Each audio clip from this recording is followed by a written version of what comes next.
Halo rekan-rekan semua, kita bertemu kembali di channel YouTube saya, Januari Sihotang. Channel YouTube yang fokus di bidang ilmu hukum, dunia kampus, dan dunia literasi. Pada video kali ini kita akan membahas mengenai politik dinasti.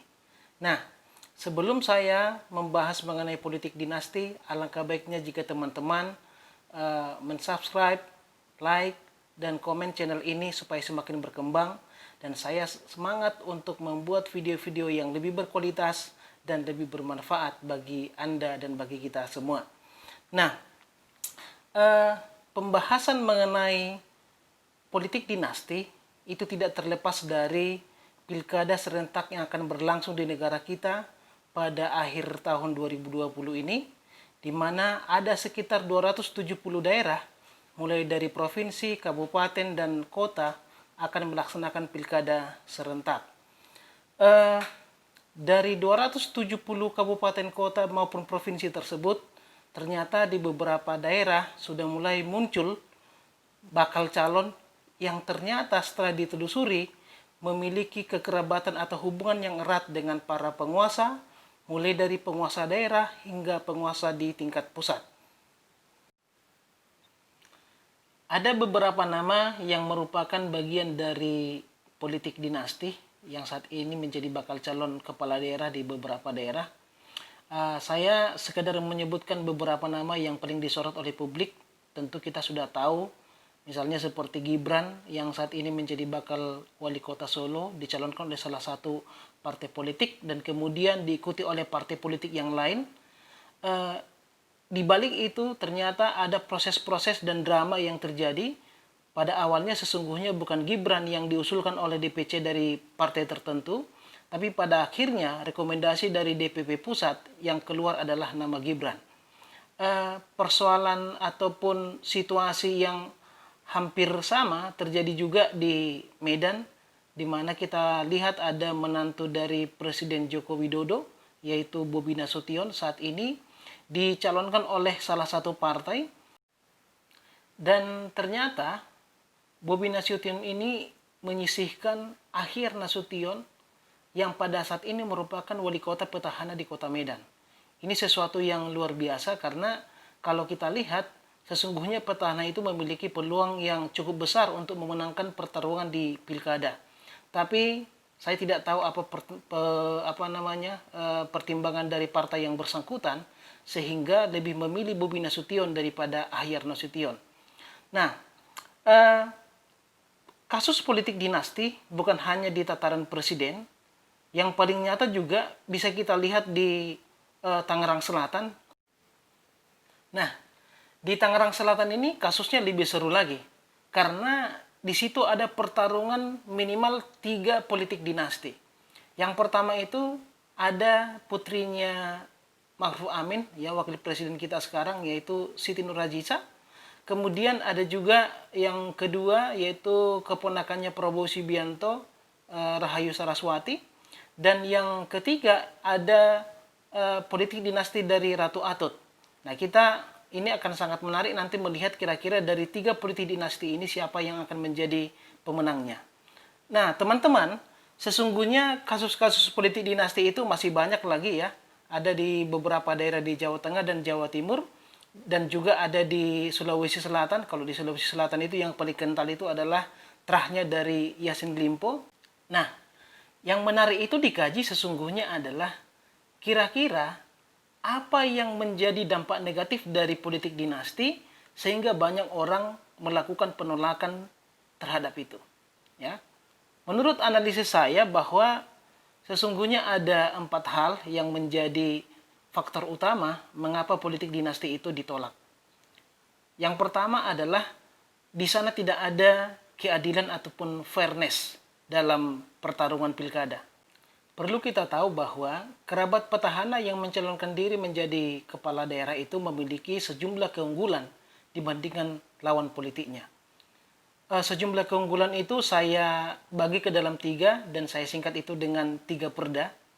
Yaitu yang perda yang pertama adalah pertalian darah, kemudian yang kedua adalah pertalian dana, dan yang ketiga adalah pertalian daerah. Ketiga perda ini kemudian membuat simpul yang tentu akan membuat potensi daripada kerabat petahana itu akan lebih besar untuk memenangkan pertarungan pilkada daripada lawan politiknya. Kemudian yang kedua, politik dinasti itu rawan dengan yang namanya penyelewengan kekuasaan, di mana seorang petahana ataupun penguasa akan berupaya untuk memenangkan kerabatnya tersebut. Dengan cara apa? Tentu dengan beberapa kebijakan, bisa berupa misalnya penyelewengan bansos, ataupun yang kedua misalnya dengan politisasi birokrasi. Lalu kemudian yang ketiga, bahwa kelemahan ataupun dampak negatif daripada politik dinasti itu adalah bisa dengan cara pengalihan isu ataupun memanipulasi informasi untuk menguntungkan kerabat yang akan mencalonkan diri menjadi kepala daerah tersebut. Di mana kita tahu ketika seseorang memiliki kerabat penguasa, maka dia akan berpeluang besar untuk menguasai informasi dan menguasai media-media yang tentu akan menguntungkan kerabatnya dan merugikan lawan politiknya. Sesungguhnya teman-teman, upaya penolakan ataupun untuk menghalangi politik dinasti ini pernah dilakukan oleh pembentuk undang-undang, di mana kalau kita baca di dalam pasal 7 huruf R Undang-Undang Nomor 8 Tahun 2015 pernah diatur di sana salah satu yang menjadi syarat daripada calon kepala daerah adalah tidak memiliki konflik kepentingan dengan petahana. Artinya, undang-undang tersebut membatasi bahwa kerabat ataupun keluarga daripada petahana itu tidak boleh mencalonkan diri menjadi kepala daerah di daerah yang bersangkutan atau yang sama dengan petahana. Namun sayangnya teman-teman, upaya ini ternyata diuji ke Mahkamah Konstitusi dan Mahkamah Konstitusi membatalkan pasal tersebut sehingga tidak ada lagi pelarangan ataupun pembatasan kerabat petahana untuk mencalonkan diri dalam sebuah pilkada. Ada beberapa alasan dari Mahkamah Konstitusi pada masa itu untuk membatalkan pasal pelarangan kerabat petahana untuk mencalonkan diri dalam sebuah pilkada. Yang pertama, ketentuan yang dibuat oleh Mahkamah Konstitusi sebagai dasar pengujiannya adalah pasal 27 Undang-Undang Dasar tahun 1945 yang mengatakan bahwa setiap warga negara bersamaan kedudukannya di dalam hukum dan pemerintahan. Pasal 27 ini kemudian dihubungkan dengan pasal 28D yang mengatakan bahwa setiap warga negara itu berhak memperoleh kesempatan yang sama di dalam hukum dan pemerintahan, dan dihubungkan lagi dengan pasal 28I yang mengatakan bahwa setiap orang itu bebas dari diskriminasi. Jadi pembatasan ataupun pelarangan kerabat petahana untuk mencalonkan diri dalam pilkada itu dianggap sebagai sebuah bentuk diskriminasi terhadap kerabat ataupun terhadap warga negara. Itu dia.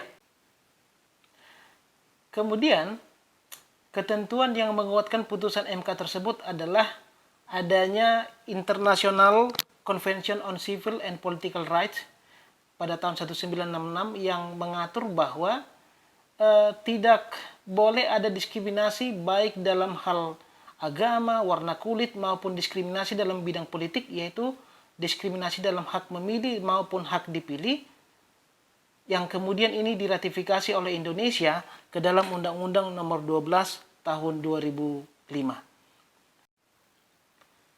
Yang ketiga, Mahkamah Konstitusi berpendapat bahwa tidak ada satu orang pun yang memilih siapa yang menjadi ibunya, siapa yang menjadi ayahnya, siapa yang menjadi iparnya, sehingga Mahkamah Konstitusi berpendapat lagi bahwa kekerabatan itu tidak boleh menjadi hal pembatas di dalam hak seseorang untuk menjadi kandidat atau untuk dipilih menjadi kepala daerah.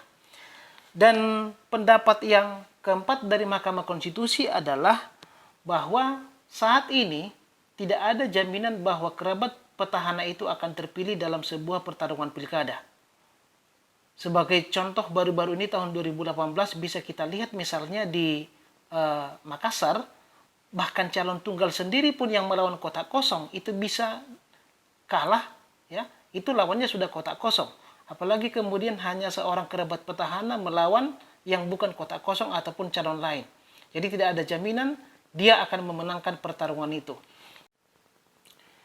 Itulah alasan Mahkamah Konstitusi kemudian menolak adanya pembatasan terhadap kesempatan kerabat petahana untuk mencalonkan diri menjadi kepala daerah.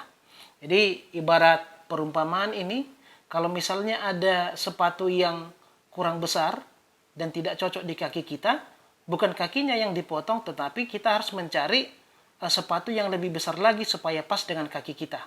Itu logika yang dipakai oleh MK pada saat itu.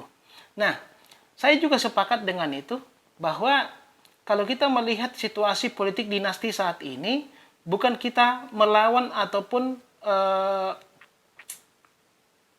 membatasi kesempatan mereka untuk menjadi kepala daerah. Tapi yang perlu dilakukan adalah bagaimana supaya pertarungan pilkada itu benar-benar adil, yang bisa dilakukan dengan cara meramu ataupun merancang peraturan yang membatasi kekuasaan petahana menjelang pilkada, dan yang kemudian yang kedua adanya transparansi informasi, baik itu dalam hal penggunaan dana maupun dalam hal proses kampanye. Itu ya. Selain pembatasan kekuasaan petahana menjelang pilkada, yang perlu dilakukan juga adalah mengatur atau merancang demokratisasi internal daripada partai politik. Ada yang agak ganjil di dalam konstitusi kita sesungguhnya. Jadi kalau kita baca Undang-Undang Dasar 1945 itu, di situ ada sekitar 6 atau 7 kata partai politik. Tapi walaupun disebutkan dalam 7 atau 6 kali partai politik, tak ada satupun ketentuan yang menjelaskan bahwa makhluk seperti apa partai politik itu. Sehingga dalam pengaturan-pengaturan di dalam undang-undang mengenai partai politik itu tidak terlalu komprehensif. Sumir atau kaburnya pengaturan mengenai partai politik di dalam konstitusi itu kemudian mempengaruhi pengaturan partai politik di dalam undang-undang. Ada beberapa hal sesungguhnya yang harus diperbaiki di dalam partai politik. Yang pertama itu tentu adalah bagaimana transparansi ataupun demokratisasi di dalam kandidasi calon kepala daerah maupun calon legislatif, bahkan calon presiden. Kita tahu sampai saat ini tidak ada aturan yang pasti apa yang menjadi aturan main partai politik di dalam mencalonkan seseorang menjadi kepala daerah. Yang paling ironis lagi dari partai politik itu adalah betapa superpowernya kekuasaan DPP ataupun Dewan Pimpinan Pusat di dalam menentukan kandidat-kandidat di daerah. Padahal kalau kita melihat dalam ketentuan Undang-Undang Dasar, di sana dikatakan bahwa kita menerapkan yang namanya desentralisasi, di mana daerah itu diberikan kekuasaan untuk menjalankan ataupun menyelenggarakan pemerintahannya. Ternyata hal ini justru berbanding terbalik dengan partai politik. Ketika pemerintahan itu diupayakan untuk terdesentralisasi, justru proses kandidasi partai politik itu berlangsung dengan sentralisasi. Ini juga yang harus diperbaiki. Selain sentralisasi partai politik yang tadi teman-teman, yang perlu dibenahi juga adalah bahwa harus dibuat pengaturan mengenai persyaratan kader partai yang akan dicalonkan menjadi kepala daerah. Jadi harus ada misalnya untuk menjadi calon bupati itu harus masuk menjadi anggota partai minimal 3 tahun, untuk menjadi gubernur itu minimal 5 tahun, untuk menjadi anggota DPR itu minimal 3 tahun, ataupun tergantung nanti bagaimana keinginan daripada pembentuk undang-undang. Saya rasa itu sangat perlu dilakukan untuk mencegah munculnya kerabat-kerabat politisi yang ucup-ucup atau tiba-tiba muncul dan memotong jalur ataupun membypass kader-kader partai yang sudah berpeluh-peluh seperti yang saya katakan tadi, sudah bersusah payah dari awal untuk bisa menjadi pemimpin di masa depannya, tapi karena ada orang yang merupakan kerabat petahana ataupun kerabat penguasa, dia justru diutamakan daripada kader partai yang bersangkutan. Padahal dia sendiri belum masuk menjadi anggota partai tersebut. Karena jika ini tidak dilakukan, maka salah satu fungsi partai politik, yaitu fungsi rekrutmen politik, tidak akan berjalan dengan baik. Itulah teman-teman. Jadi politik dinasti ini tidak perlu kita tolak ataupun kita lawan secara berlebihan. Yang perlu kita rancang itu adalah seperti yang saya katakan tadi, yang pertama itu adanya pembatasan petahana, terutama menjelang pilkada. Kemudian yang kedua, perlu diatur juga mengenai demokratisasi partai politik.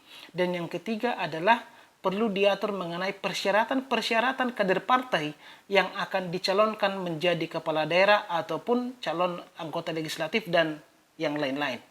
Oke, saya rasa demikian teman-teman.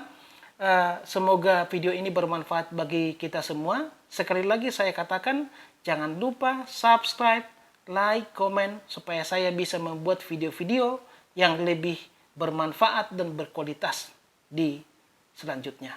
Terima kasih. Salam.